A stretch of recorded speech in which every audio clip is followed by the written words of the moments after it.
you might have from an operational point of view.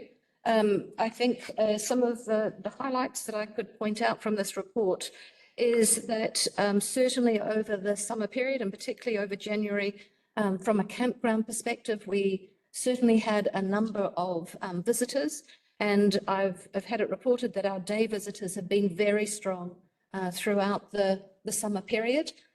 Certainly the campground is starting to taper off now as we move into slightly cooler weather, but we are expecting it to be busy again during the Easter break. Other than that, what can I say? We have had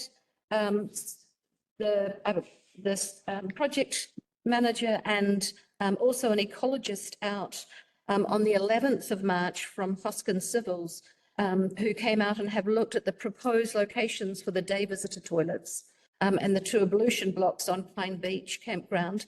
Those have been mapped out and there was no concerns noted from the ecologist. Hoskins Civil are currently developing a site plan for resource consent.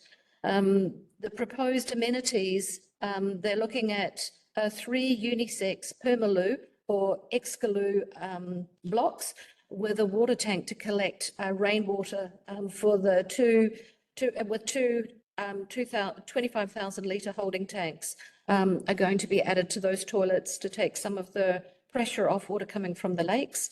And those will be hooked into the wastewater treatment system that's going to be upgraded in that area as well.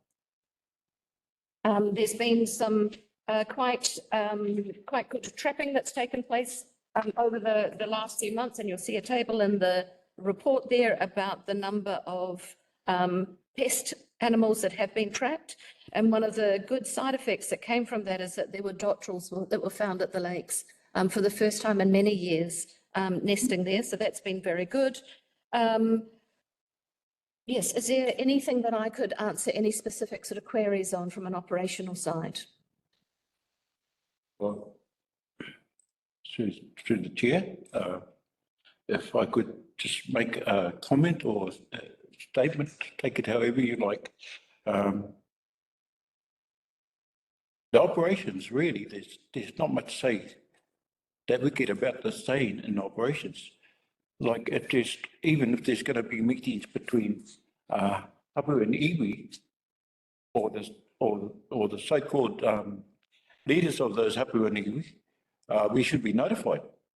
It should be notifiable work that comes into the operations, and because you know we get to the place and you've either got it in the minutes, a kōrero about it in the minutes, or a kōrero about it after the fact.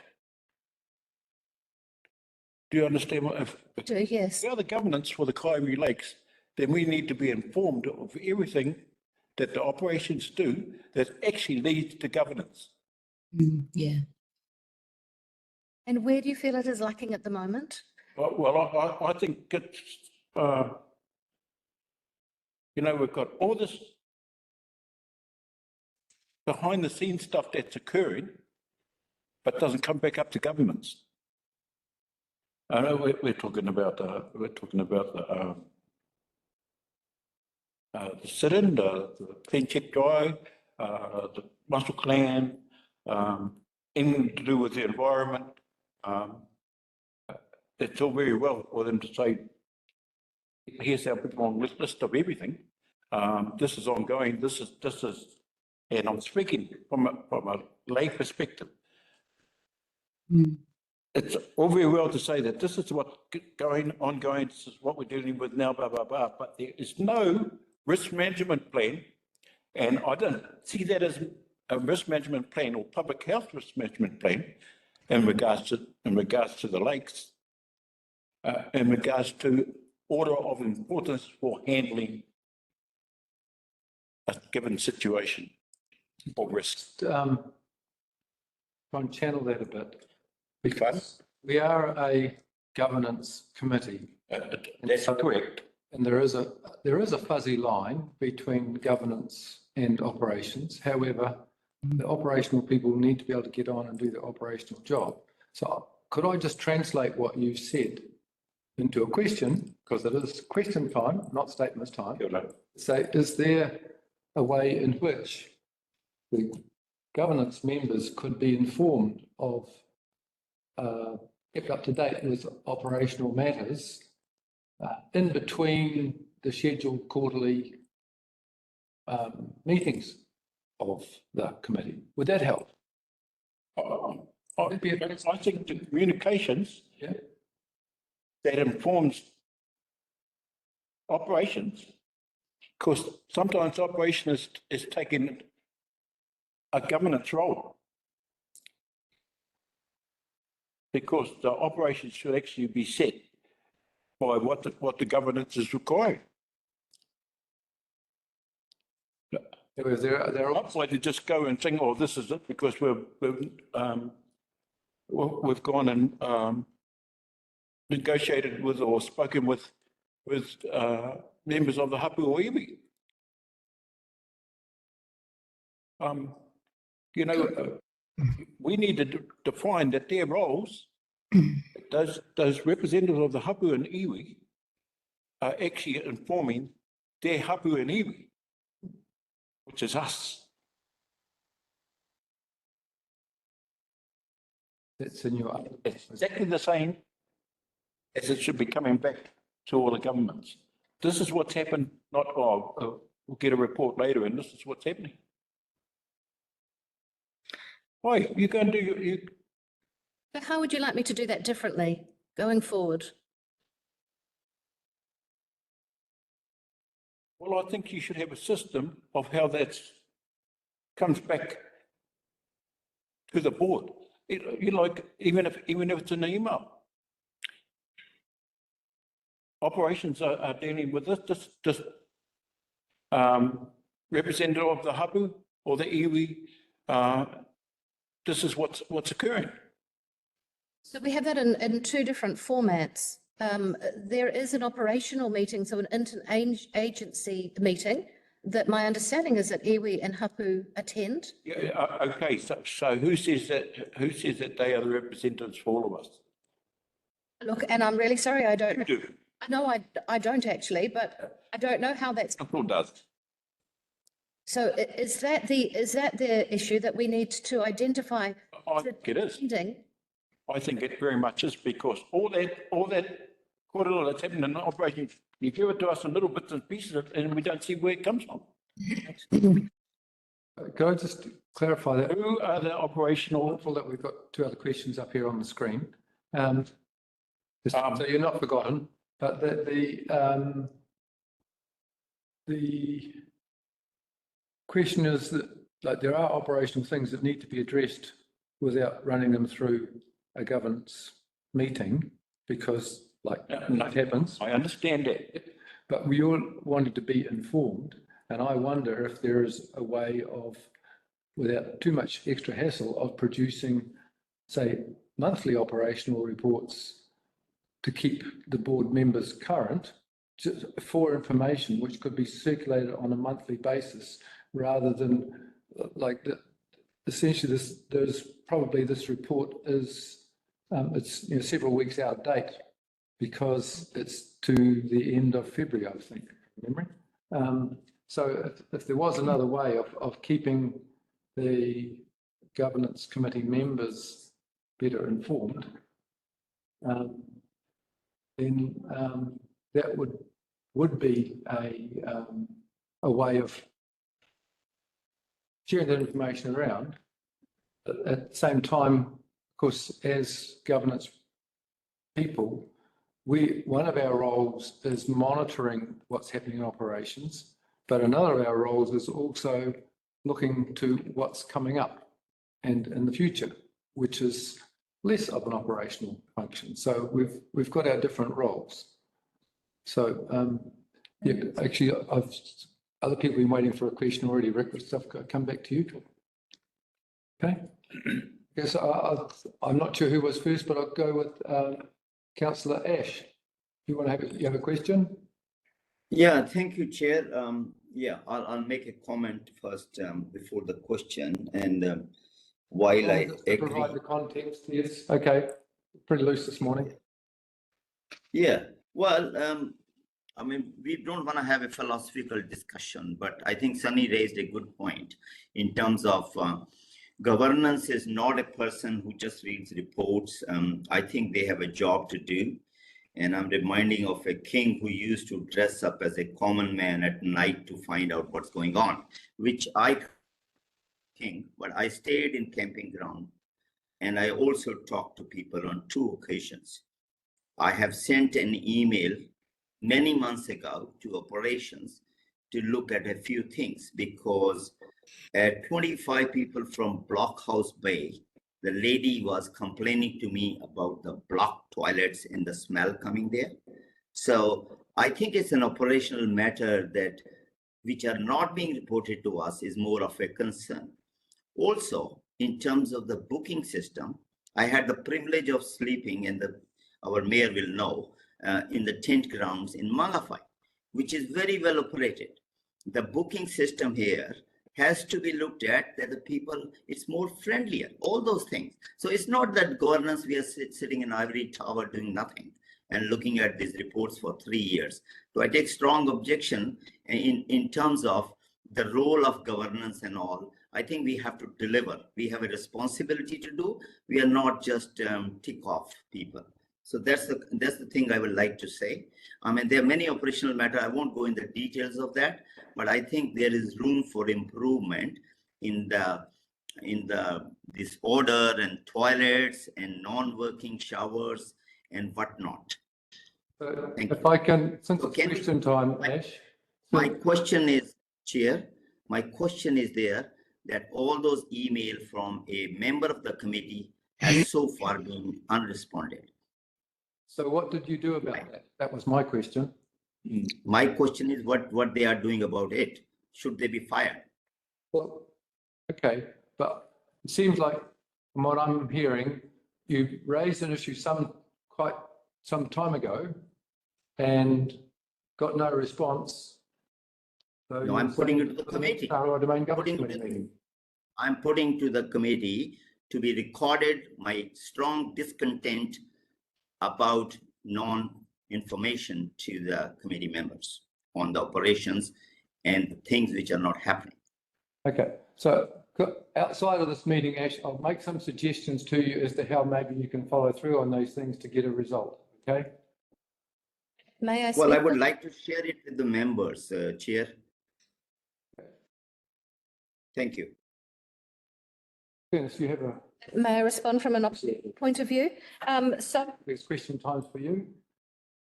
So certainly from a booking system point of view, I appreciate that the campground booking system is it's an old system. It's a very manually intensive system, and our team work as quickly as they can to answer people's queries. Certainly our system goes down on the 1st of July every year when we open the bookings out to the general public, because lots of people want to come back and experience the beauty and the wonder of Kaiwi Lakes. I am putting a business case together for the council to consider about upgrading that system to make sure that it is more robust, and hopefully people like Councillor Naya will find it as user-friendly as, say, the Mangawhai Heads campground booking system, which is one of the systems that we've currently got under review. From an ablution block point of view, absolutely, I appreciate that when we've got a lot of day visitors and camp visitors, actually the two spill over, and so they're utilising the same resources, which are very limited.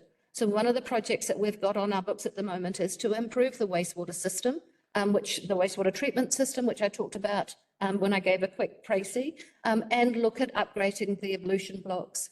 And I do absolutely appreciate when people have come out and found that the facilities have been less than conducive. Our team clean those facilities 4 times a day. And of course, there is some disruption when you do that. If people are wanting to use the systems, those facilities, when our teams are going in to clean those facilities, obviously we have to ask them not to do that. And sometimes those facilities are less than pristine after people have in fact used them. So we are making some plans to make sure that the new systems that go in are both as environmentally kind as they can possibly be to our environment, and also to make sure that they are going to be fit for purpose for both day visitors and our campground visitors. Thank you so much, Glynis. Appreciate it. And could I just make a comment, just in terms of people that do send questions to the council about the management of both Taharoa Domain and the campgrounds?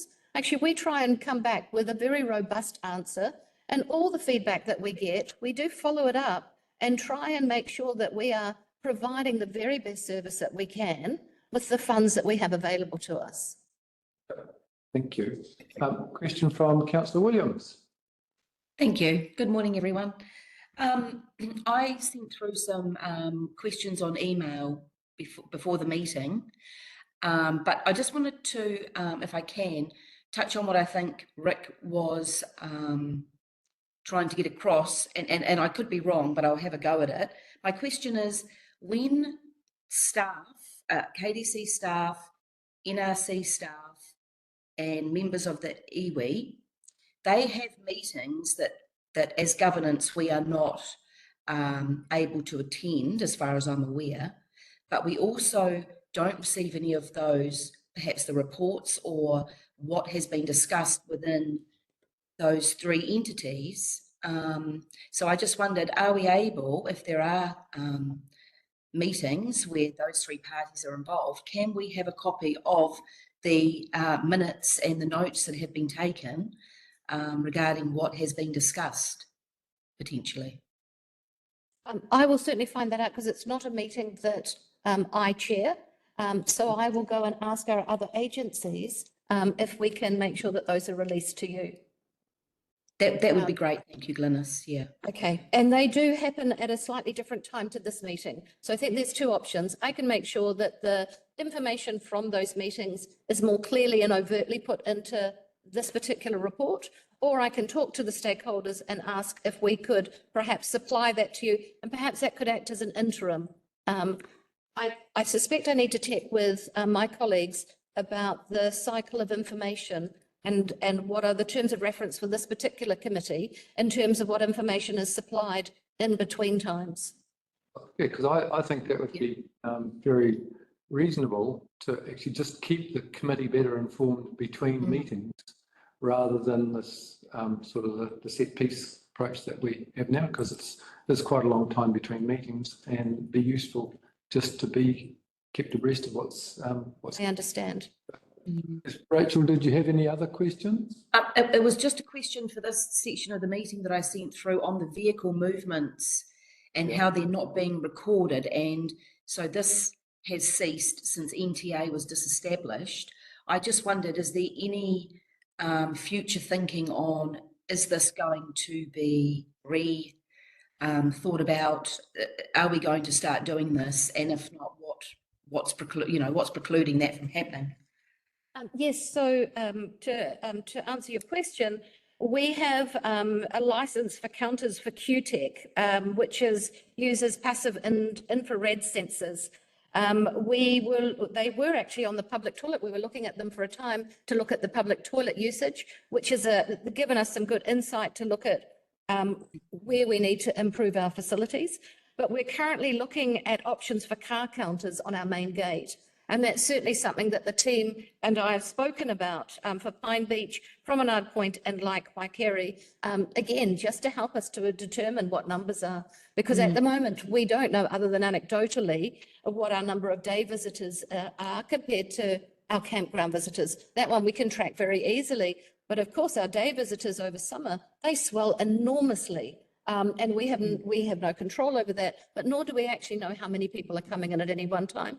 So we are currently investigating that technology, and we'll be putting that on those gates. And that will tell us the vehicle movement. Yeah, that would be hugely beneficial, obviously. So it's good that you're looking into that, Glynis. Thank you. No problem. And my next question is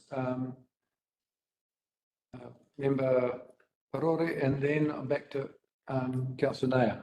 Rick, you had a question earlier. Mr. Chair, could I ask that communication with iwi and Hapu by email, as suggested by Sunny, would be a good idea for... It should be notifiable to the board. Okay. Well, because if they're making decisions not based on operations, but on anything to do with the ownership and the full care of the lakes. It should be coming back to the governance, so that governance knows what's happening in the new patch. And I'm talking all our governments, not just us. And that involves organisations, because if the purpose is to eradicate the I don't know, Tempest. yeah,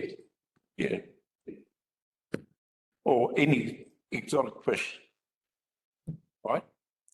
Then only those organisations that have an interest in that should be the ones talking through operations, because but where's the purpose to say, oh, we're going to eradicate this fish? And I think this might be, through the chair, if I was able to respond, I think this might be where some of the tension lies. The team that I work with at Taharoa Domain, Marae, just to get this straight, Marae do not look after the iwi or the hapu unless they're all together. This is what it's a huge misunderstanding. The trustees of the marae look after that place. But when you have iwi mandated representatives and hapu mandated representatives, then that's what the council and the councils of today need to know. and I'm certainly not challenging that. My comment was that the information that I can supply is very much based on the operations that are taking place within the Taharoa Domain. I don't want to set up a situation where I actually under-deliver what you're asking for. I absolutely I hear what you're saying, but the information that I can supply and can readily get hold of information for is actually very operationally driven. So I just wanted to make sure that we were very clear, so that I don't come back next time and present and you say, you've given me what you're requiring, because actually the information that I am privy to is the day-to-day operation of the Taharoa Domain. I can certainly put you in touch and certainly get the operational information that's come out of a wider, so between KDC and NRC, of iwi representatives of DOC, I can make sure that that information is packaged up and you can get that in a more timely fashion. But I may not be able to do some of the oversight things that you're asking, because my role here is around the operations component. I just thought of an example. That, or they attend and report to this meeting. But there's a lot that happens in between that it's actually governance. Thanks for your contribution to Rick's question, Sonny. I think perhaps there is a model that could be used where, as elected members, we receive regular roading reports on roading operations. So it's, and that's just to keep us in the loop with, and those reports indicate past, present, and future actions. So that might be an idea that could be translated to the Kaiwi Lakes, but perhaps on a different scale. But yeah, that's the thought. That, there is some precedent for that approach, even though we're dealing with the governance committee. So I'm now back to Councillor Ash. Thank you, Chair. My next question is on the security. Having spent a night there, I noticed that the security is present only on 2 occasions. And recently, people have approached me about donuts appearing on Kaiwi Lakes. Do you have any clue of that? The cars actually driving down, just like Bailey's Beach. Yes. In response to that, through the chair, we've had a program through the spring and through into the summer months to move some of the bollards to make sure that people can't get their cars down onto the beachfront. I was made aware at our last meeting by a resident that people were coming into Lake Waikere, and we'd put some bollards in, and there was a little area that people could still get into, and they were doing some donuts in that area. I then advised the team that we put some more bollards in to stop vehicles getting onto the beachfront. I know that our team during the day certainly are dispersed and are walking through that domain and trying to make sure that the domain is being well respected by people that come to that area, as well as do their duties when the campground is very busy. We have security after hours during our peak season. We don't have that beyond our peak season, but then we do try and close, the gates are closed, outside of the hours where we don't want people to come in. But that is an ongoing challenge, for sure. Thank you. Thank you. We will get there someday. Yeah, just as a matter of the clarification, I see you have Mayor Jepson in the frame. Craig, could you just clarify, are you attending this meeting because you are ex officio member, just like for the record in terms of having our minutes recording correctly, or are you just observing as if you were a member of the public? No, I'm attending the meeting. Thank you, Mark. Okay, good. No, we'll note that accordingly. So I'll be looking for if you have any questions. So thank you for your interest. That's where we have dealt with question time on your report, Glenys. So now you may step down. There's no more questions of you. And if people wish to make a statement in relation to the report, they are now entitled to. But I think now the mover was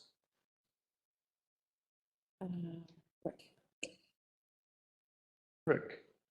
Did you wish to make a statement in relation to the report? Okay.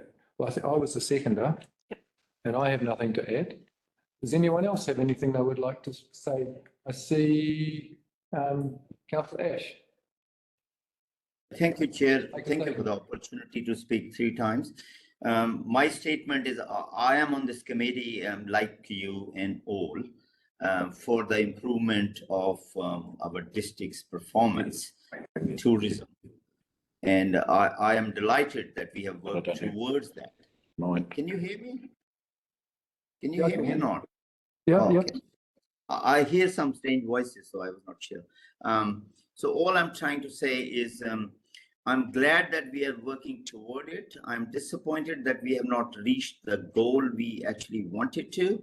And all I want is that we all work together to make Kaiwi Lake the pristine and the place we want as a tourism drivers, because Kaipara, if we want the place to be, I think this is the only item is left to be admired at. And if we don't operate well, regardless of the fact whether we are governance or not, or we are just overlooking it, I think we have to work together to make it the best place to be. Thank you. Good. Now, Mayor Jepson, you wish to make a statement? Yeah, thank you, Chair. Look, I just want to reinforce something that was brought up by Councillor Williams, and that is regards to information coming to the committee so they can, be informed so that they can make good decisions in this process. I think Councillor Williams has asked for info before, and I think it's important that if there's meetings occurring between NRC, KDC staff and iwi, that that should be reported to everybody so they know what was discussed. For example, we've got a very important issue coming up at this meeting regarding the golden clam. So, people need to be well informed so they can make the right decision making in the process. Thank you. Okay, thank you. Any other statements? I'll put the item to the vote. So the motion is that the Taharoa Domain Governance Committee notes the Taharoa Domain Operation Report for March 2025. All those in favour? Aye.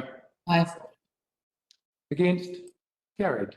Okay, so the next item is the recommendation for restrictions to boat access, and I will ask,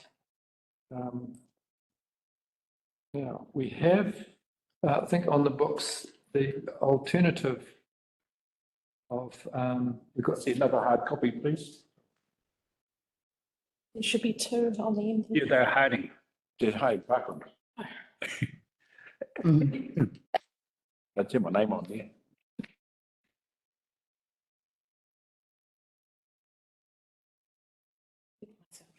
Thank you. I did read them.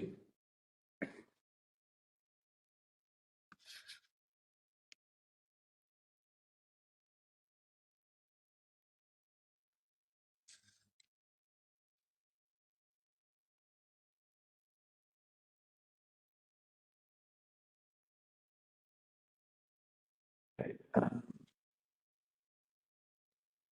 just getting myself up to date with them. Okay.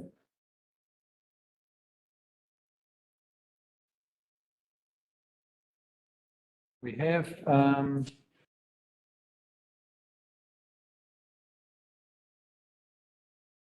either or recommendation, which is especially satisfactory. However, just to kick the ball off, I will move the motion as shown in paragraphs A, B, and C in the recommendation. So that's the recommendation to, in effect, close the boat ramp, just so we got something specific to talk to. Do I have a seconder for that? What page is that on? 18. Page 20. Good, yeah. 20.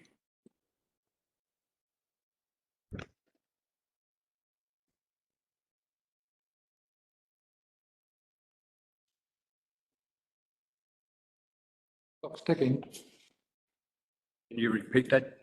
Okay, I have moved the motion as that the Taharoa Domain Governance Committee notes the Northland Regional Council plan to prevent the risk of gold clam introduction to Northland and recommends closing the Taharoa boat ramp from Labour Weekend 2025 under the bylaw, yada yada, and so recommends investigations into concessions for access and the process to manage them for locally based motorised watercraft owners. And you've moved. I've moved that. Second that. Yeah. Okay. So seconded by Mr. Korori. So I will now ask Dennis to come forward and I guess Donna McKenzie from the Regional Council.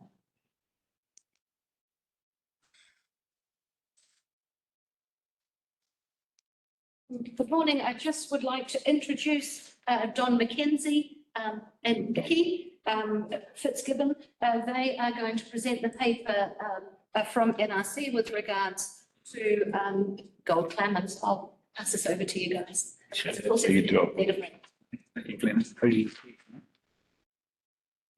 Vicky has a solution. Kia ora koutou, and thank you for the opportunity, Mr. Chair, to present this issue. We are aware that we've been in front of the board before on this issue, and I think we've covered some new territory with this one as well. Sorry, I'm just there. Look, bless you. We have got a presentation. We'd just like to work through, if that's appropriate, Mr. Chair, just to recap on some of the issues and to perhaps answer some of the questions. We're aware that Councillor Williams has asked some specific questions, and we're prepared to work through those as part of this presentation as well. How many slides have you got? Can also just talk to the paper. Yeah, If that's easier. there's about 8 slides. Yes. Just let me know when you want me to go to the next. Oh, yeah. It's important to know. I'll hand it over to Nikki to take you through those slides. Kia ora koutou, and I think as Don said, thank you for the opportunity to come and speak to you on this very important issue. We're here to answer any questions that you may have regarding the paper and the recommendation, and how this sort of came about. So can you, the next slide, can I control it from here or? Oh. Before I actually get into some of the details, I thought it was actually would be a good idea to actually sometimes a picture, or in this case a video. This is actually a video, Kelly, if you push button. This will actually paint the picture of what has happened when gold clams invade into a new territory. This video was taken by a researcher from a lake in Ireland, so very similar in terms of water temperature, even though these are a subtropical species. This is a lake bed in Ireland, so as you can see, basically the entire lake bed is gold clams. That is all that is actually left on the lake beds. They're what's called an ecosystem modifier. So they come in, they're hermaphroditic. So that what that means is they only need an individual clam to make more clams. They can self-fertilize. So it's just a matter of one clam getting into the environment, they can self-fertilize, and then they can have up to 7,000 babies a day. So they're basically extremely prolific breeders. They get into a place, they breed up, they cover the ground floor. These guys also, they're not just limited to lake beds. They will happily go into our irrigation systems, our waterways. So if you happen to have it on your boat or your waders or anything that basically touches the water, their babies are microscopic and they have a little sticky thread that they put out when they feel movement into the water. They put this sticky thread out, and so you've got this microscopic little babies stuck to, say, your waders or the inside, particularly the inside of ballast tanks, which are extremely difficult to decontaminate. You actually can't get rid of all the water.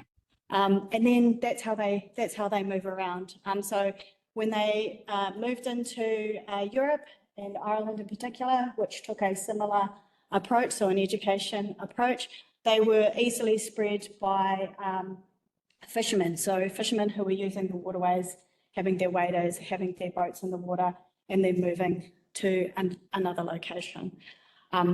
Yeah, so that it's a very, very tricky individual you have to admire from a its point of view.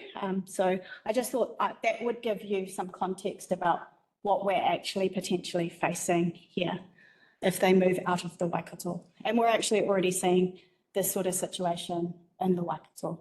So if you, next slide, please.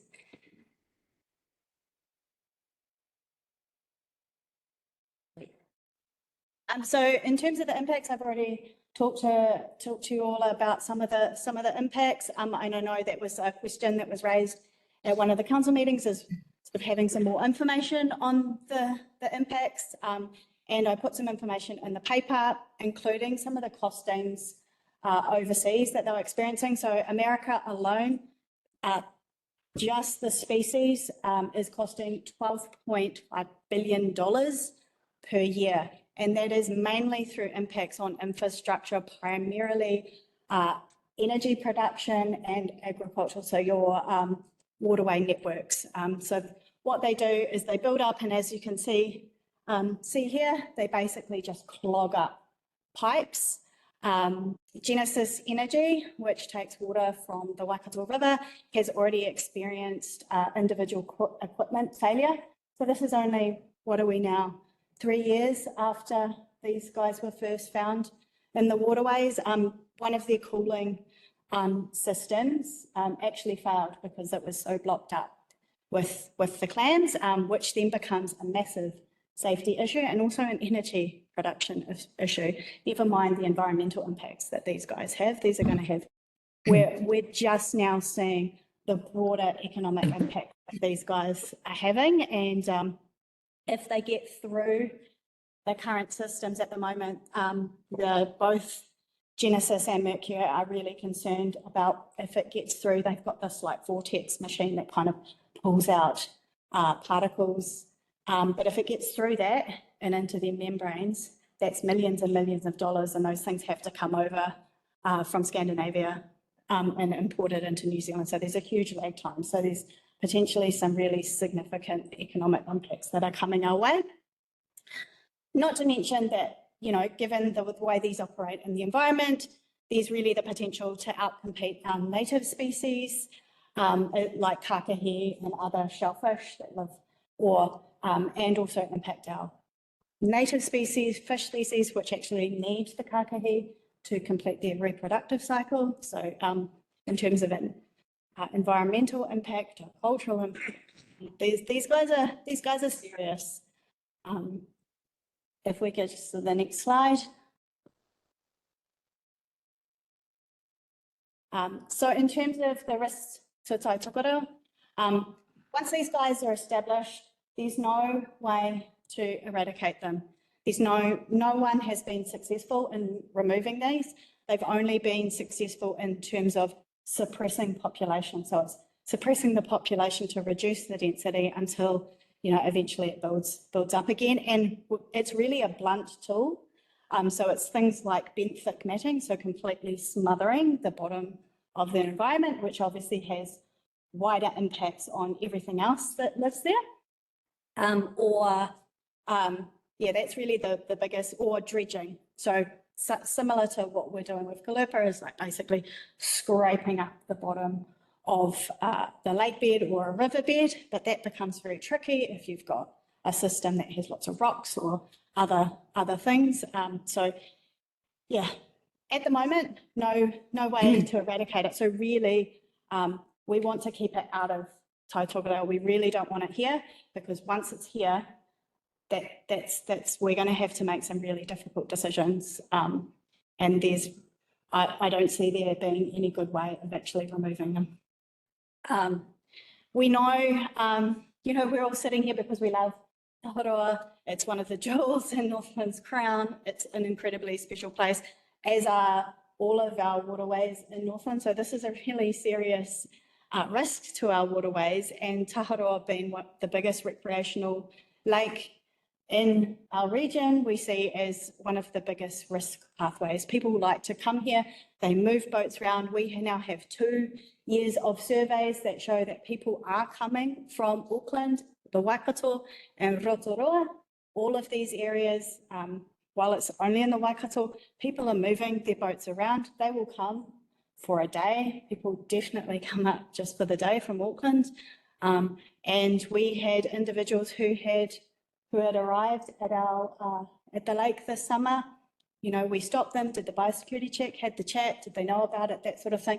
They had been in the Waikato only a few days earlier. So they're definitely moving around. So we really see that there is a risk to Northland of people moving these things into the region. But not to mention all the other risks that come with motorised vessels. I sort of outlined it in the paper, which is obviously these lakes. We're very, very fortunate. It's not many lakes in Northland do not have some of the nasty aquatic weeds. We're really fortunate that these lakes don't have it. So, you know, these sort of vessels risk impacting or spreading other invasive species. There's also habitat degradation, there's safety risks. I mean, those lakes are busy, boats in the lakes, you know, it's scary just how busy that lake is. So there's a whole raft of reasons why this recommendation has come about. Next slide, thank you. In terms of managing the gold plan specifically, we have an approach that's almost like a staged implementation. Obviously, we need to deal with the immediate risk, and that's why we've been here. We've been doing the biosecurity checks over summer in partnership with Te Roro, Te Kuihi, the Department of Conservation and KDC, as well as we also are building an application to Biosecurity New Zealand to put in a controlled area notice.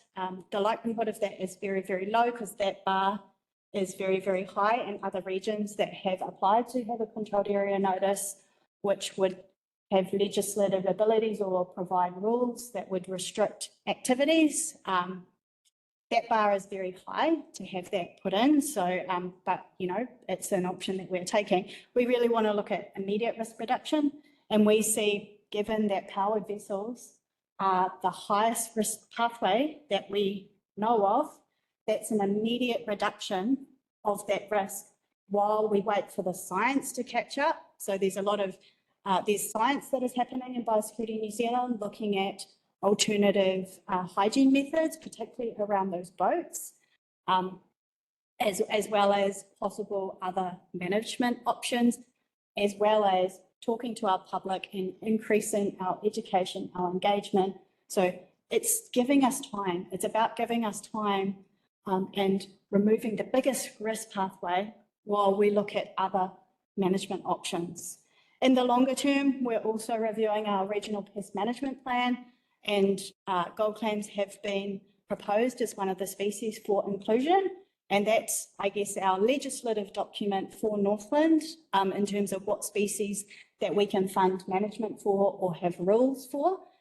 But that's unlikely to be put in place this year ahead of our summer season. So we really want to sort of take action ahead of summer season while we have some of these longer term options underway. I'm also working with our regional colleagues, so Auckland, Waikato, Rotorua, basically the top of the north, because we're all very aligned in what we see as the risk posed by the species, and we want to make sure that our rules are consistent in managing the risk, which makes it easier for our communities to comply with rules, understand the rules, but that's like the Marine Pathways Plan, that is a much bigger, much longer process.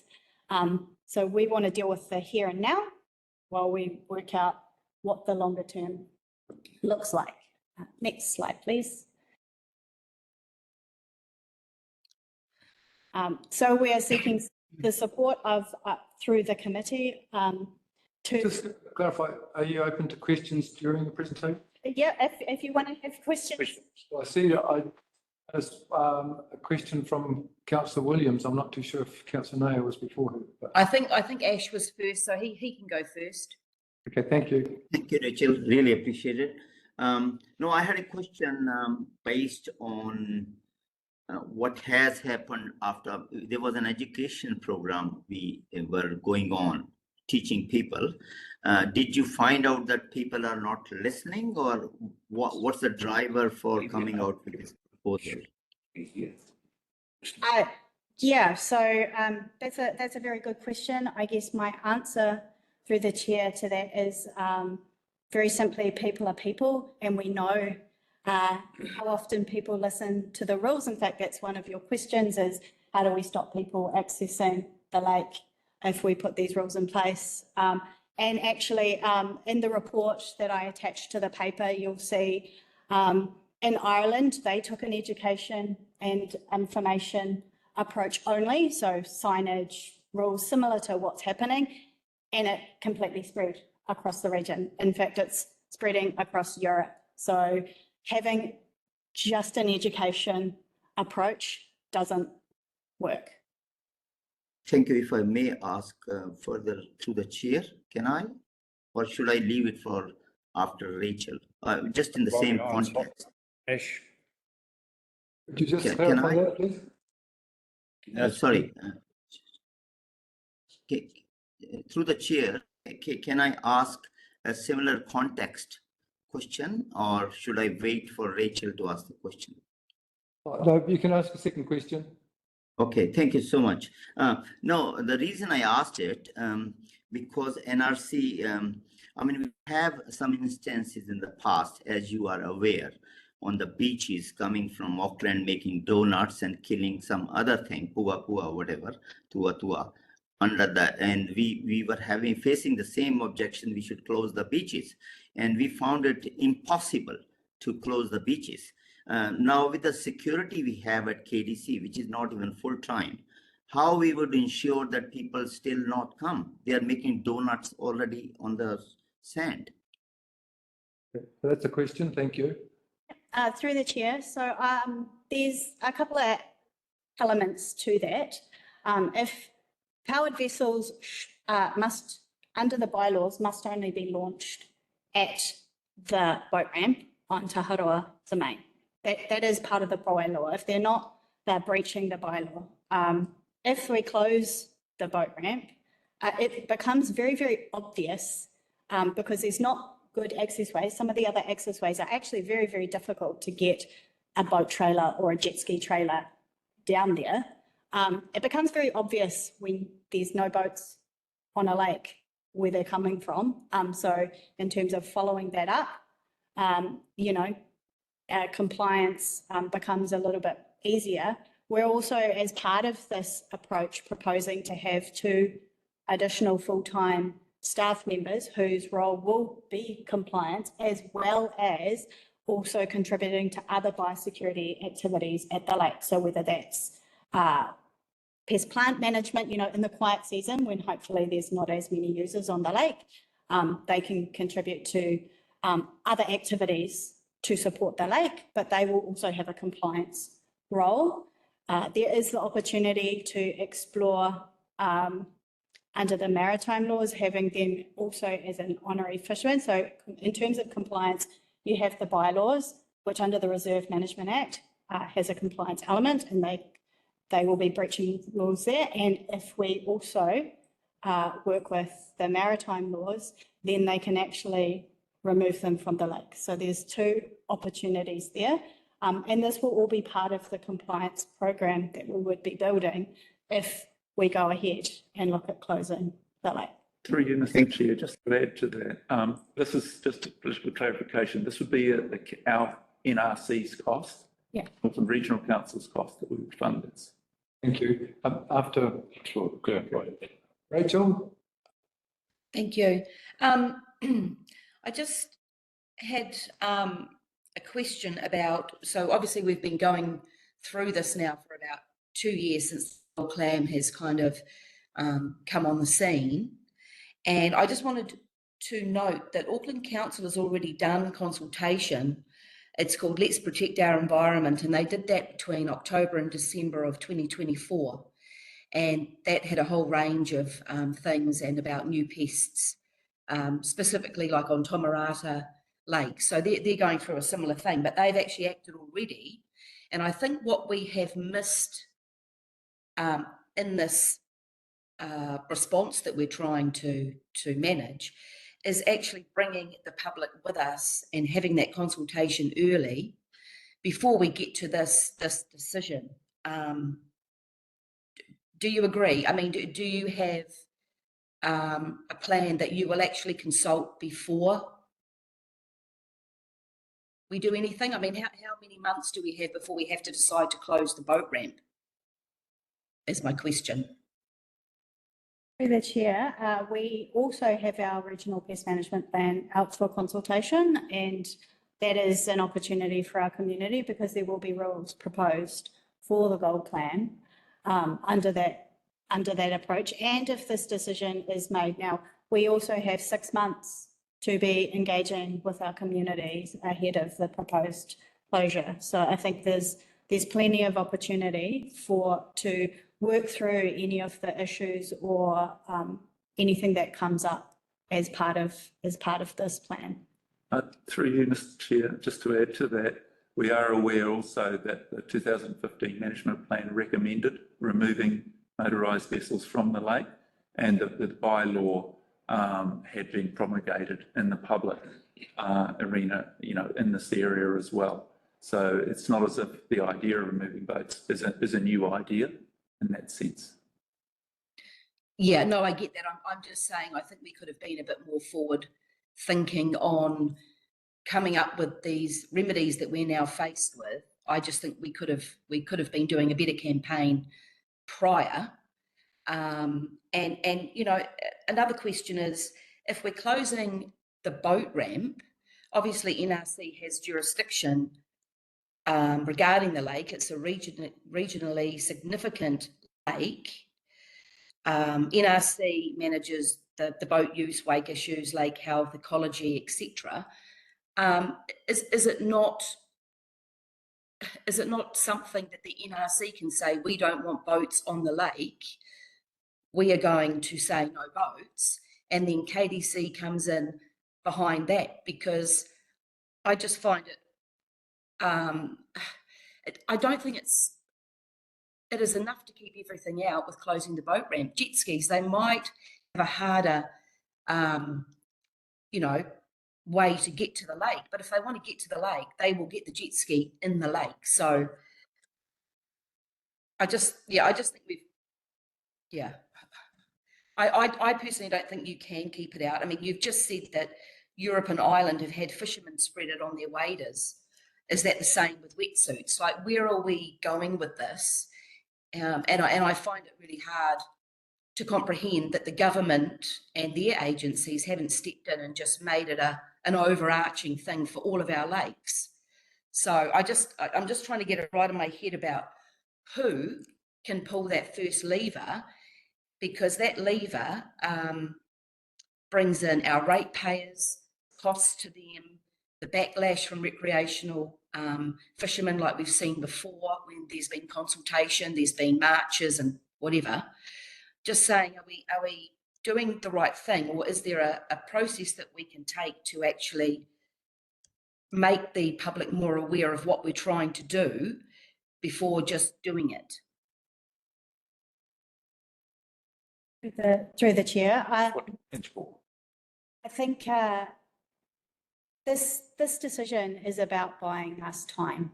It really is about buying us time. And unfortunately, until the gold clam is in our regional pest management plan, we don't actually, NRC does not have any legislative authority to undertake that. However, under the current Taharoa domain bylaws, you can close the boat ramp for ecological biosecurity to protect the lake. That is something, a decision that can be made now. The maritime laws are undergoing review, and so that could potentially, if the decision was to close the boat ramp and remove boats, there is the opportunity potentially to update the maritime laws to also support this decision. They're waiting. That's something that will be happening next year, but it's not, that's also not, that will come through next year. And that is another opportunity for the community to engage in this process. But really, I think throwing our hands up and saying, oh, well, I don't think that that's necessarily good enough for our region. This decision is about buying us time. Thank you. Now, Rick, you're next. Then I have, I think that's Councillor Paniorda on the right, and then Mayor Jepson. Okay, so. Thank you, Mr. Chair. Questions? I have a question. Now, could you please explain to me how the enforcement of the boats, if this comes into being, especially the trailers, the ski boats, not ski boats, but the skis. Yeah. So under section 10 of the bylaws, if you close the boat ramp, it is a breach of the bylaw, and anybody appointed, you can be appointed a ranger, and that comes under the Reserves Management Act. So it's a breach of that act. So whoever's appointed, it will be. How hard can that be enforced? Can the boats be confiscated, taken off, or do you have to? You can remove them from the park. I don't believe they have confiscation powers under the maritime laws. There certainly is much stronger penalties and things that come, including confiscation. But at the moment, under the bylaws, there's definitely the power to remove vehicles, trailers, that sort of thing from the domain. This, in actual fact, is a godsend for iwi and hapu, because we've been trying for years to get the power boats off the lakes, which is a sad way to sort of be looking at it. But I always look in the back of my mind as Yellowstone in the US as the example that we should have. Sounds like you've come to the end of your question. Thank you. Okay. Next question from Councillor Paniorda. Thank you through the chair. My question that I have, and I'll just segue it from starting from ensuring that I've got this correct.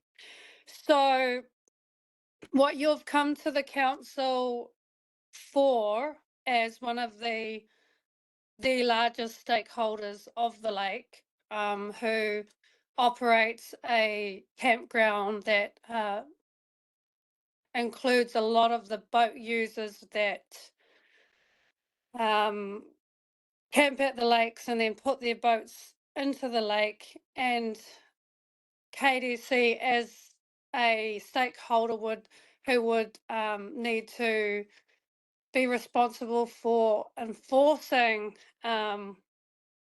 this bylaw change if it is to go through, and if this prevention of boats is to go through on the lake. You're here today to get agreement to collaborate on this with one of the largest stakeholders.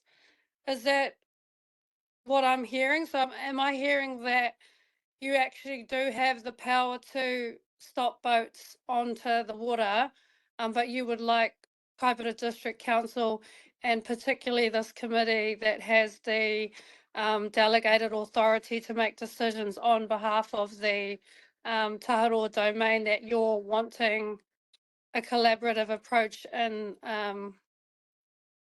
getting boats stopped from going onto the lake until such time as there's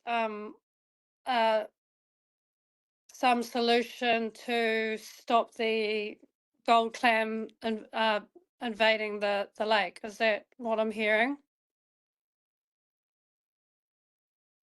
Through the chair, I suppose the short answer is yes, but I would also preface that we are also proposing that NRC would fund the 2 additional FTEs, and if the council is committed to also funding another FTE to support the compliance, I think that's a really positive and collaborative approach to the management of this issue. And I would also like to say that it's not just KDC that we would like to be working with, it's all stakeholders. This is why we are sitting with this committee at the moment. So Taharoa, Te Kuihi, and the Department of Conservation, we all have vested interests in the lake. So we really would like to be working with everyone on this approach, but the decision that we need today, or I guess to go through, is the decision which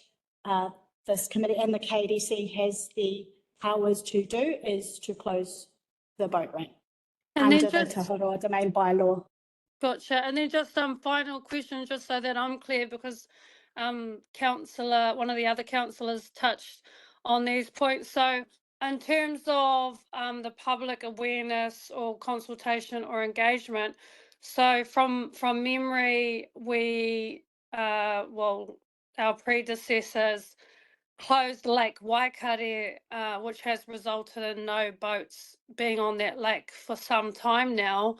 And so I'm just wondering, around the comments that it's impossible to stop boats being on the lakes, given that for some years now Lake Waikare has been closed to boats and jet skis. So in terms of what sort of public awareness campaign you'd have, can you just talk us through that? Because I'm just noticing that if we were to consult with the community, I'm just wondering what the purpose of that consultation would be, given that there is nothing to really consult on. Because if we're dealing with the gold clam and there is as we speak no solution to stop it, then I'm just wondering what option we would be presenting to the public, because it seems to me clear that it needs to be closed until such time as we have a solution to combat it. So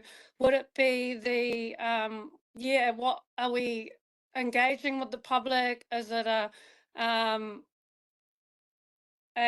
education awareness campaign, and when do you propose that we should start that? I know that Hayley and some of our staff were talking about getting some comms out pretty quickly after this meeting to let the public know about what's going to be happening in the summertime, and then ensuring that anyone who's booking camping facilities is aware that of the interim changes.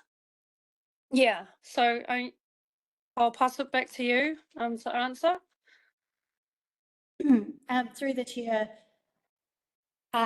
you're right that it's definitely an education and engagement approach. So it'd be really multifaceted. So there's obviously some collateral and things like signage and all those sorts of things that need to be developed, as well as talking with the community. But I do know that there is conversations that still need to be had, say with those who perhaps hire boats and things around the lake, and whether there's any other issues or options that we need to work through. I know campground bookings open in July, so we still have time to come together and work through some of those issues, as well as building the plan. We have a fairly robust communications plan already, which we've been using over these past 2 summers. So it would be a matter of building upon that and upscaling it in advance of July, which is when campground bookings open, and people may make alternative decisions. But the closure isn't until Labour weekend, which is in October. So we still have quite an extensive period of time to be working through any issues that may arise. Thank you. Okay, Mayor Jepson, you have a question? Yeah, thank you, Chair. Look, before I ask my question, I just want to make sure that the committee realises that we can't make comms go out and say we're going to close the lake, because this decision still has to go before the full council. Yep, it's Before it's clearly ratified. Yeah, it's a recommendation, yes. Any recommendation. Look, I just want to touch on, you continually in your presentation quote on the main bylaw, but you've obviously got other legislation in the wings there that we need to be clarified on, particularly whose decision is it to close the lake. It seems to me that NRC are particularly keen to have the council make that decision rather than they make the decision. So the question We is, are happy to make it. So the question I ask you is, could you put all the various bylaws and methods of administering the lake in front of us so that we can make a decision? Because I'd like to know from you, if NRC has control of the lake, why can't they close the lake and we follow that decision? We are happy to make the decision, and you can follow that. Kia ora. 5 minutes. Through you, Mr. Chair. We have no other laws than what's presented in the paper. We haven't got the ability to close the lake. That lies with the KDC and the reserve management bylaw to close the ramp. In the future, we may have the ability, if MPI agrees, to impose a controlled area notice. We haven't that at the moment. That would be an application to them. In the longer term, and I'm talking more than 12 months, we would have the ability under our regional pest management plan to impose a controlled area notice. What this proposal does is fill this interim, and we're asking the council to consider buying time would be a very strategic and smart thing to do. so I think from my memory, just adding my comment, without checking, the bylaw relates to activities on the surface of the lake, whereas the regional council might have responsibility under the surface of the lake, anyway, so that's perhaps where it sits. Okay. Well, I would once again ask the question: can we have clarification on those issues? Sure. And it's not for iwi to close the lake. It's for council and NRC to sort this out, and in conjunction with iwi's opinion, of course. And I would ask you, why have you not already asked MPI to take that action? Through you, Mr. Question. Well, we have, but they haven't agreed.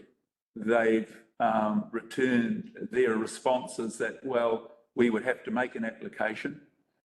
They would have to consider it. It is unlikely because they are seeing that as a precedent right across New Zealand for them and their circumstances. So it's not, a decision is not taken lightly by them. So we've made the inquiry, we're pursuing it, but we've got no guarantee that they would endorse it. Thank you. Okay, well, the question, have you finished your presentation? I still have a question. Okay, yes, please. My question is there a follow-up plan, risk management plan, should the event occur? That's a very good question. Very good. At the moment, there is, because it was a Biosecurity New Zealand led response, they would be leading the response. The approach would be, if it is now found, is that it would be a multi-agency response with Biosecurity New Zealand and all those stakeholders wherever it is found. So that would be regional council plus whoever has sort of other mandate on whatever waterways. And that would happen very quickly. Through you, Mr. Chair, I might add to that because Lake Taharoa is what we would call a source of, could be a source of infection for other waterways in the near area and wider Northland, that we would be recommending that the lake is closed completely to reduce the risk of a further transfer should gold clam be discovered there. The risk it poses to Northland's infrastructure and water machinery is huge, and so we'd have to take every precaution we could. Through the chair, could I just have confirmation of what the funding by NRC would be for the closure, please? Yeah, through the chair, where NRC has committed $500,000 a year per year for the next 2 years to undertake management activities for gold clam. That's not just for Taharoa, that's for the region wide, but we have funding set aside that is going through the annual plan process as we speak. Is that 500K for 2 years? Each time, 500? That's correct. And we would be putting to council that once a program is embedded, that we would be recommending some long-term funding to sustain that kind of activity.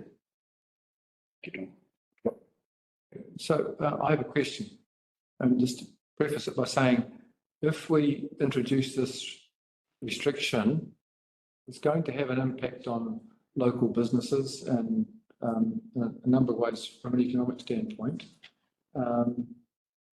But you have referred to the costs of there being an infection, given that we have no known way of eradicating it. Has any work been done, any modelling on what the financial costs would be of having the clam in the lake? Good question. Through the chair, that's a really good question. Biosecurity New Zealand has been doing some funding, but there are other costs that are now arising that weren't taken into account. So for instance, they have a golf course that was taking water, and they're now having to replace their entire irrigation system for the golf course, which is going to cost up millions of dollars. Most of the economic impacts, because we don't know how it's going to react, we've only got a few years. Most of the economic impacts analysis is from overseas. So that was all referred to in the paper and links to in the paper, and they're not insignificant costs. We're talking billions of dollars. So there will be, actually, whatever we do, there's likely there will be adverse impacts on the local economy. Correct, and through the chair, that's why when we were looking at approaches, and we've considered many different approaches, including closing the lake completely to all recreational users, having some sort of checking system, but it's very hard to, at the moment, because we don't have a boat registration in New Zealand and boats are traded and moved around all over the country, it's very difficult to prove whether a boat is from this region. And so we try to take a balance of cost to like impact on users to the lake and to the region versus biosecurity risk management. And that's why we're proposing that motorised vessels, because we don't have good hygiene systems, particularly for those that have ballast tanks. There is no way of effectively cleaning those. Whereas for some of our other things like kayaks, stand-up paddleboards, that sort of thing, there are ways to disinfect or remove the gold clam. So it's trying to find that balance. There's always these decisions coming into a biosecurity when you're looking at biosecurity. So we try to take a balanced approach in terms of impact to community. But I would stress that if a species gets into the lake, the costs will be significantly more to not only those who use the lake, but also to our region, because once it's here, it will. Got a second question from Mayor Jepson. Yeah, I'm not convinced personally. I went and stayed at Kaiwi last Sunday night actually, and experienced the beauty of those lakes. I'm not convinced that eliminating motorcraft from the lakes will actually have a huge impact on the lakes and the in terms of visitor numbers and the economy. I think that that's not necessarily going to be a huge impact. But what I would like to know is there any information regarding the number of boats we are receiving? I'm not talking about where they're coming from, just how many boats are using the lake versus visitors who just come to enjoy it or kayak or swim. Is there any figures out there? Through the chair, those were presented in the paper, but remember that's only through our biosecurity, the surveys that we've been doing, and so where we stopped users who had watercraft vessels. So I think last year it was about 1,200 off the top of my head, and this year it was actually significantly less, yet the campground bookings were completely full. And that's I'd have to preface that's only when we were operating the biosecurity checkpoint. So it's a very rough estimate of users of the lake, but it does give us some data of what types of vessels are coming onto the lake. And motorised craft is, I think, 58% of those who are bringing watercraft, and that can include stand-up paddleboards, kayaks, and those sorts of things. Those that we could visually see and stopped as part of the checkpoint over the summer. I'm going to call a halt to questions now. And so thank you for your presentation. We can take a step back and will be a chance for members to make their statements should they wish. So I was the mover of the motion, so I get to go first. And my brief comments are, it seems we are presented with two options, both of which are undesirable.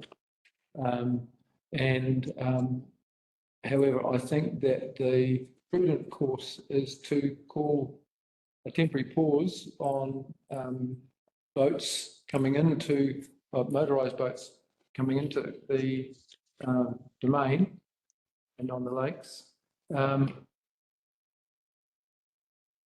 But with the clear understanding that, well, firstly, we need to inform the public of this decision, should it become a decision, if it's endorsed by the council at its next meeting, I presume, that we find ways of enabling the access to be resumed if it's safe to do so in the future. And that might, and there may be some answers that we don't yet have as far as that goes, to how that could be achieved. But that's the basis upon which I have moved that motion. So call upon the seconder. I think that was you, Rick. Yes, Mr. Chair, thank you. Firstly, I'd like to thank Don for the presentation this morning. It's very well done. I would like to just remind those present here that it wasn't so long ago with the power boats on Lake Waikari that those boats were removed with the support of the committee, which, as you probably realised, included the KDC. So I ask on the Kaipara District Council to consider this carefully and support. And let's get this done, and then we've got to worry about policing. Thank you. Thank you. Okay, go on, Councillor Peniora, if you want to make your statement.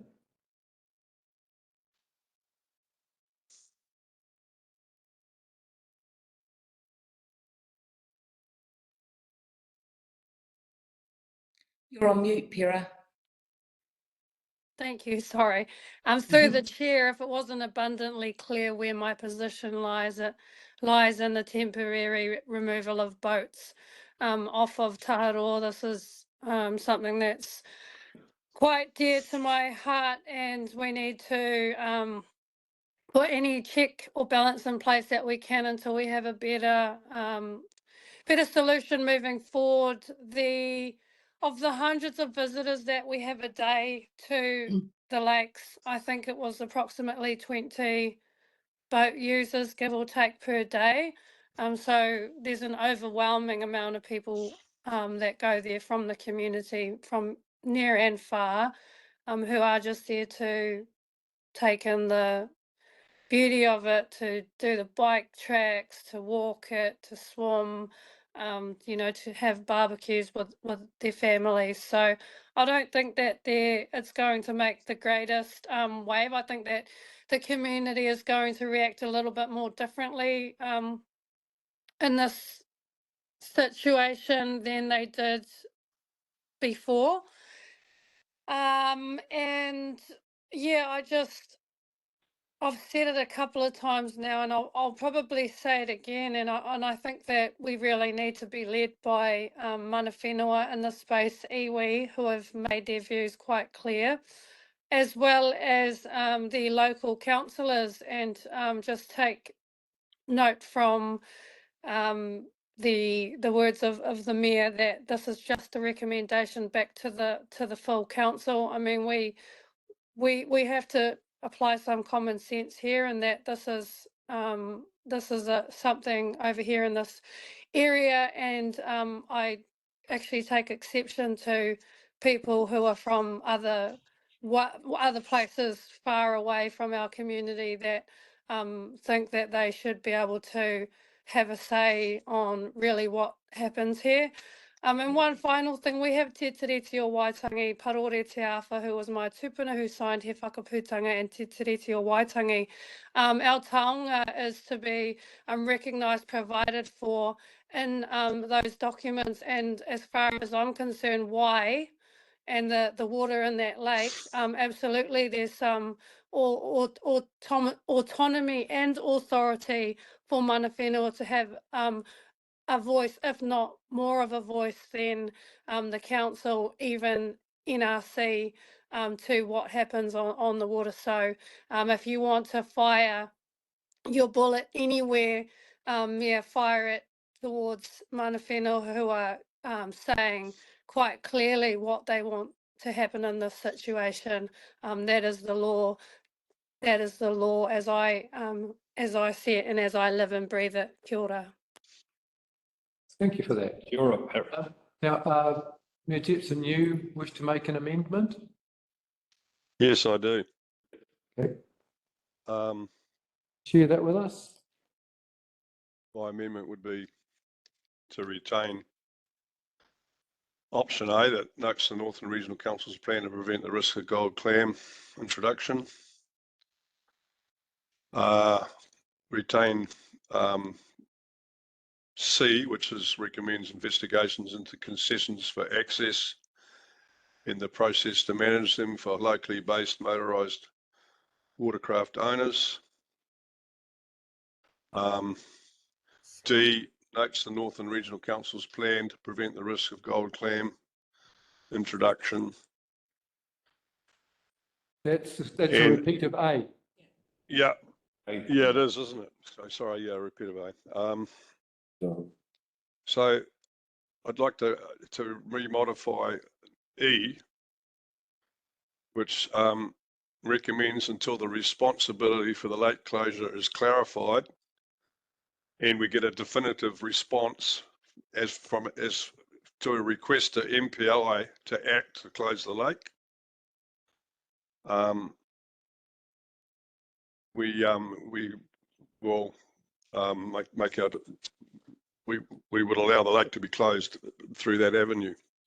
The problem I have, I don't disagree with Councillor Taharoa or any of the others that we need to prevent the introduction of, or the reuse of the lake by motorised boats. It's the process we're going through that I'm concerned about. And who has the responsibility? I know that we keep hearing well, I'm sorry, I'll make that statement after this, but that's what I'd like to do. I'd like to make it. So to be clear, you're deleting paragraph B of the motion, correct? Yep. Okay. So we're not closing the boat ramp, and in effect, you've provided some words, but I'm not too sure if No, we'll need to. Well, I'm not in agreement that we necessarily should be closing the lake under the Taharoa domain bylaw. I don't think that's where we need to necessarily go. I think we need MPI to respond, and we need to have that response clarified. Therefore, I want to go to modify E by saying it recommends until the responsibility for the lake closure is clarified. we just need to, Craig, we just need to get the words down. So yep. Just, okay. Well, E is the one I'm talking about specifically here. So E recommends until the responsibility for the lake closure is clarified. Pause. Yep. Continue to support regional monitoring and education efforts through Biosecurity New Zealand National Response and Northern Regional Council's Clean, Check, Dry Summer Advocacy Program. Sorry, Mayor Jackson, you're going to need to slow down. So that was in there. Can you, Just it's not actually in here. Yep. it's in. That's out of paragraph E, but they he's changed the. Yep. So recommends until the responsibility for lake closure is clarified, continue to support, etc., etc. That's already there. Right, just one moment. Just give it for a moment. I'll just get it back up on screen. So.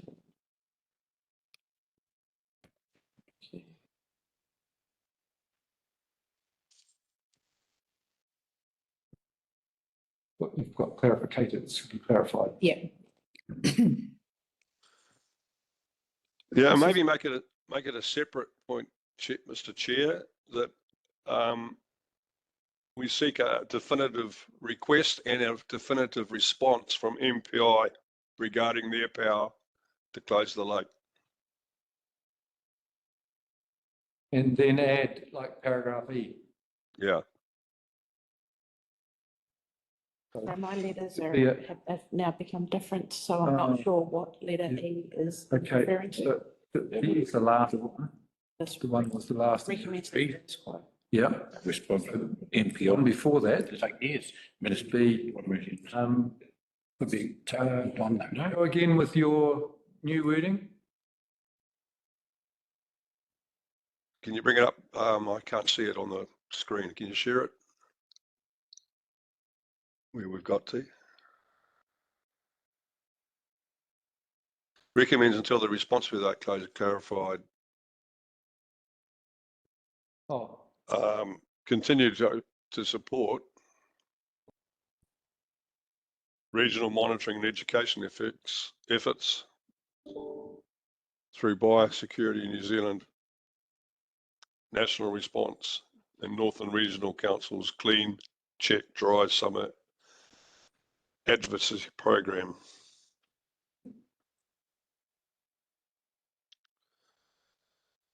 And I think D, a separate one, request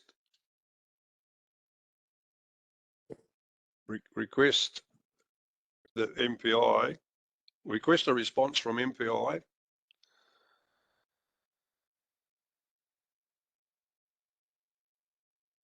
a request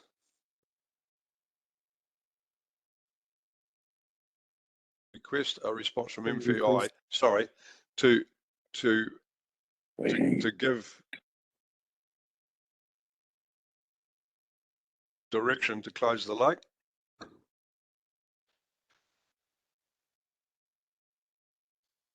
I could probably use better words, but I'm working on the hoof here. Request a response from MPI to give the direction to close the lake. So clarify that. Not closing the lake. Make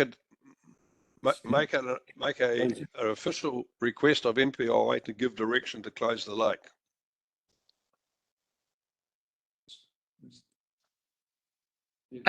Can I just interject here? Sure. Oh, sorry, I'm not sharing it. I'm just, no, sorry, Mark, if I may, I'm just, Mayor Jepson, you're saying to close the lake, but we're wanting to, restrict. not have boats on the lake. Yeah, We're sorry, not closing the lake. definitively It's just to restrict, some wording. boats from the lake. Motorised. Motorised vehicles.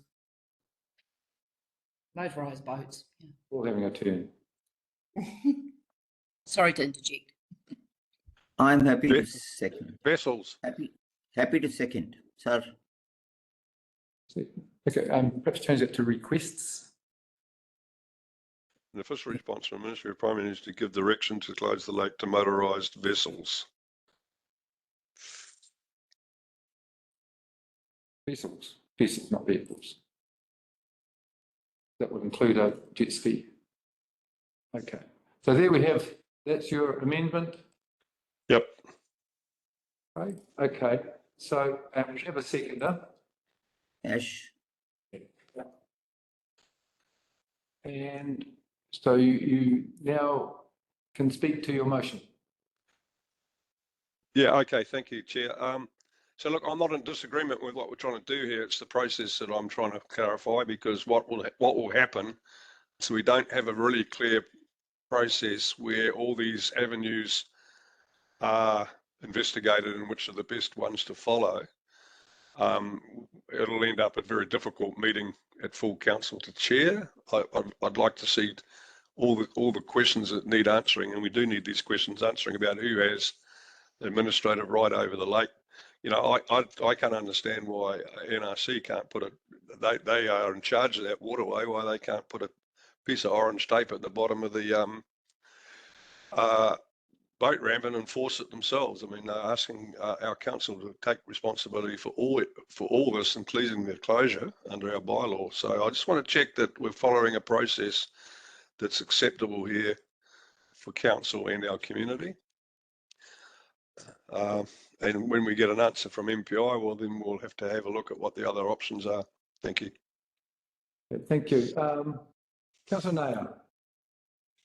Thank you, Chair. You have so much to say, but I'll try to keep it brief. I'd appreciate the reason that. Sorry? I would appreciate it if you keep it brief. Well, it will be under 5 minutes. Well, NRC has surprised us by presenting this item before bringing it to Taharoa domain, taking the entry from the back door.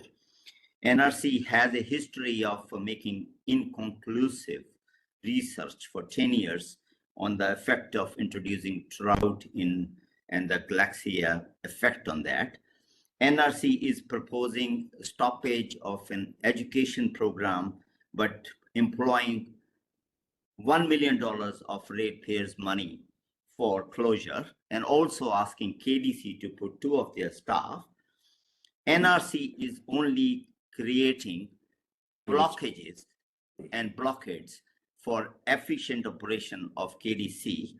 There are hundreds of abatement notices for not doing things properly on wastewater.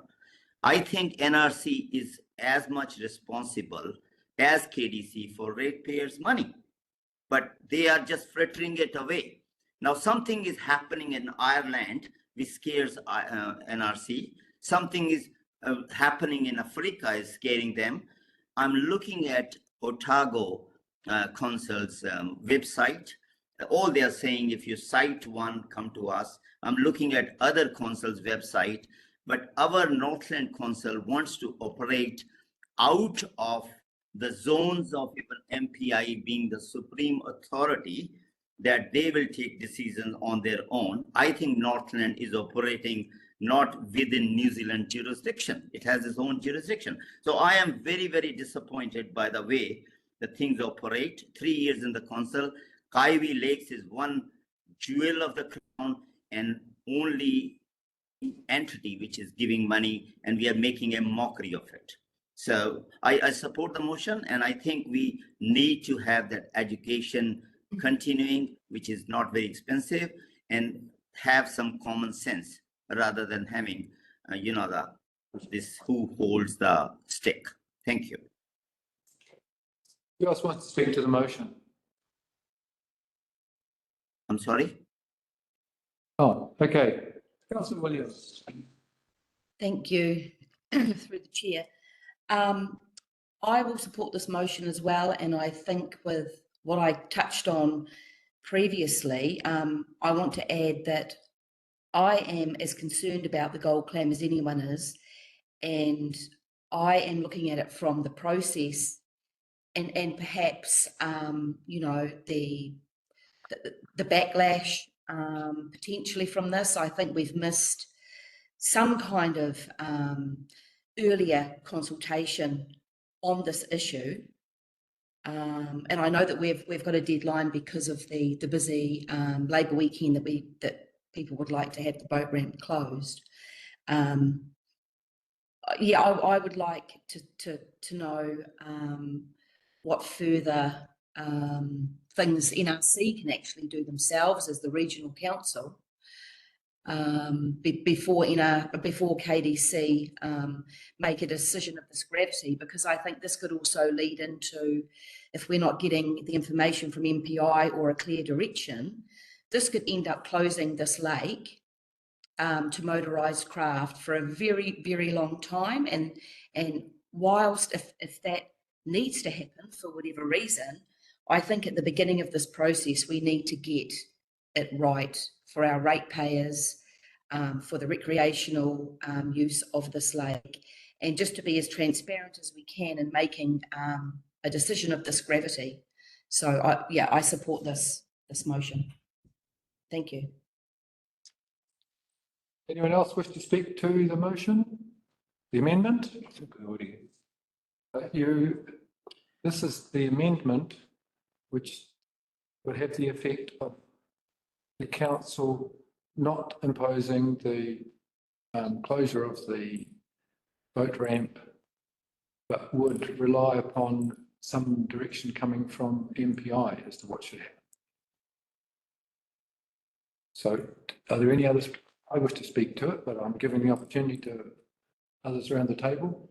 Where does primary industries fit into this? That was a question. You have it. This is time for a statement. Do you support or oppose the amendment? I don't support the amendment. Okay. That's all you wish to say? I don't support the amendment either. Okay. Well, I don't support the amendment myself either.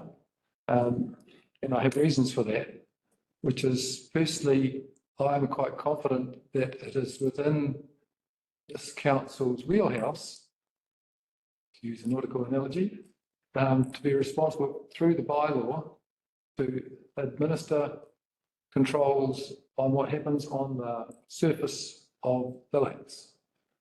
So this is, in my understanding, squarely within our responsibilities. Secondly, the average Joe out there, they don't know the difference between the regional council and district council, let alone MPI. We're all the same. Even if we did, so it did happen, and the MPI moved at a lightning speed, and there was a notice issued from them preventing motorised craft from going onto the water on the lakes before Labour weekend, which I get the impression from our presenters would be a very much outside chance. We will still cop the flag. Because we're the local council. And that's what we're there for, to receive the feedback from people who don't like what's happening to their tourist lake in the way they've perhaps come there for 20 years and carried out their recreational sports. So I have no doubt that there will be a lot of adverse feedback, but I'm also endeavouring from a council perspective to take the long view of what's in the best long-term interests of the district. Right. And I think that in those terms, we need to act before it's too late. Right. So that's my perspective on it.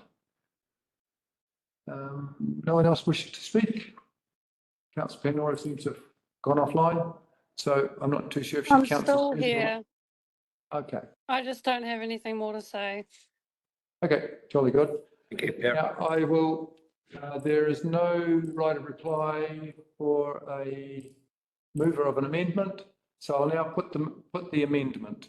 Could we have it on the screen, so we know what we're voting for?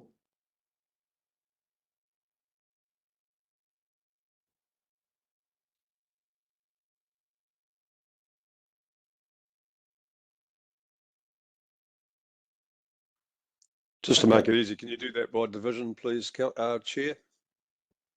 Yes. That's fine.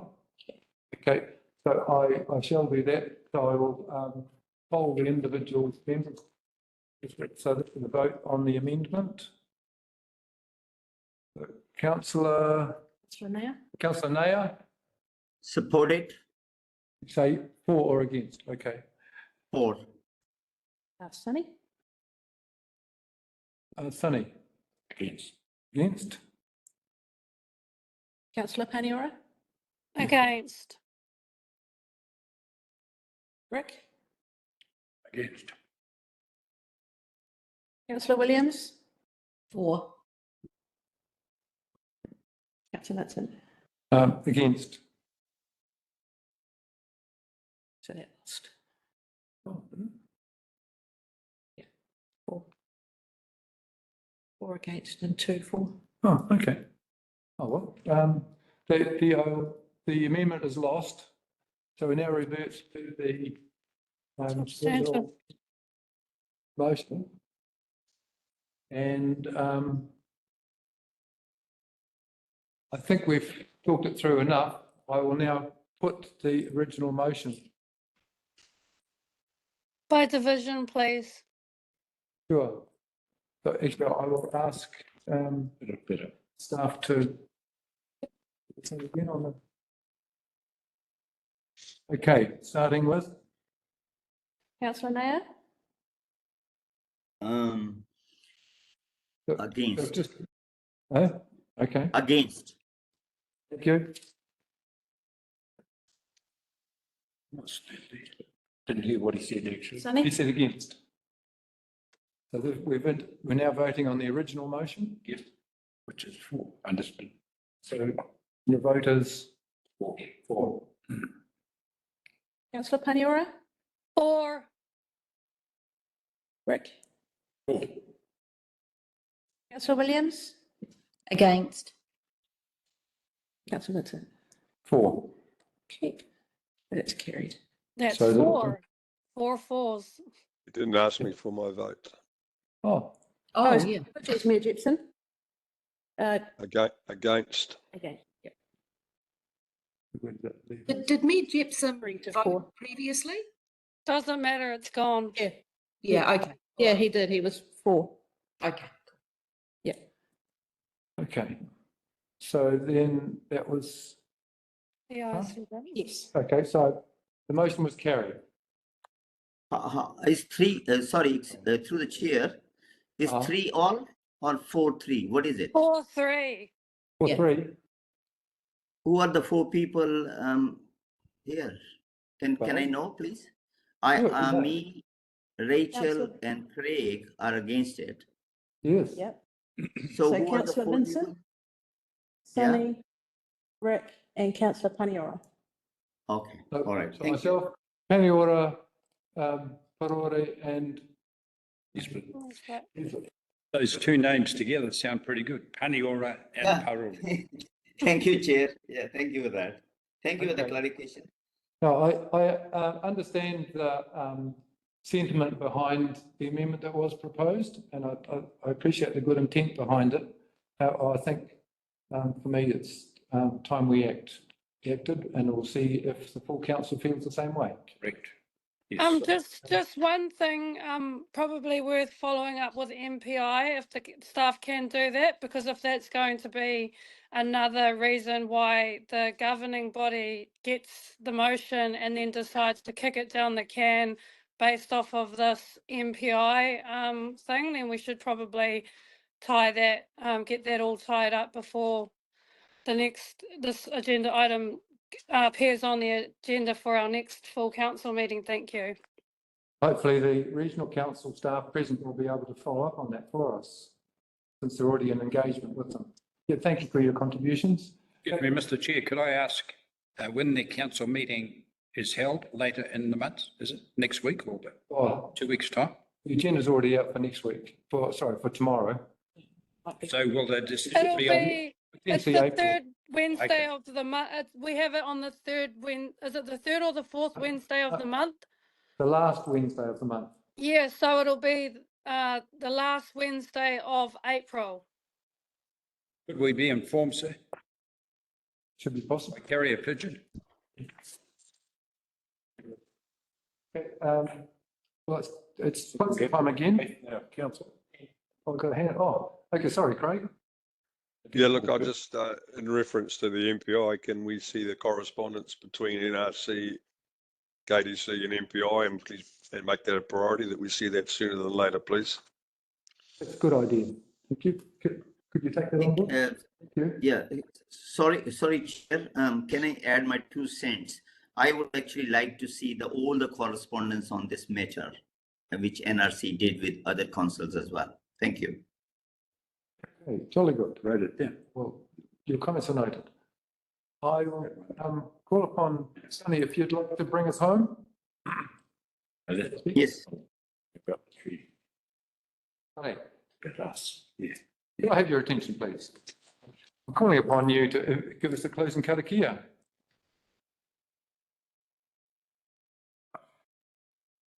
Tēnā tātou kia koutou mā, kia tātou mā, kua tā mai nei, mō tēnei huhu, e pai ana, ki te pō, ki te ao, kia tātou katoa, te ata whai,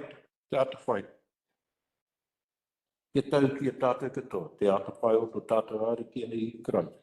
Me te aroha o te atua, e te whiwhinga tahitanga ki te wairua tapu. Ake. Amen. Amen. Aki te. Thank you. Thank you. Bye-bye.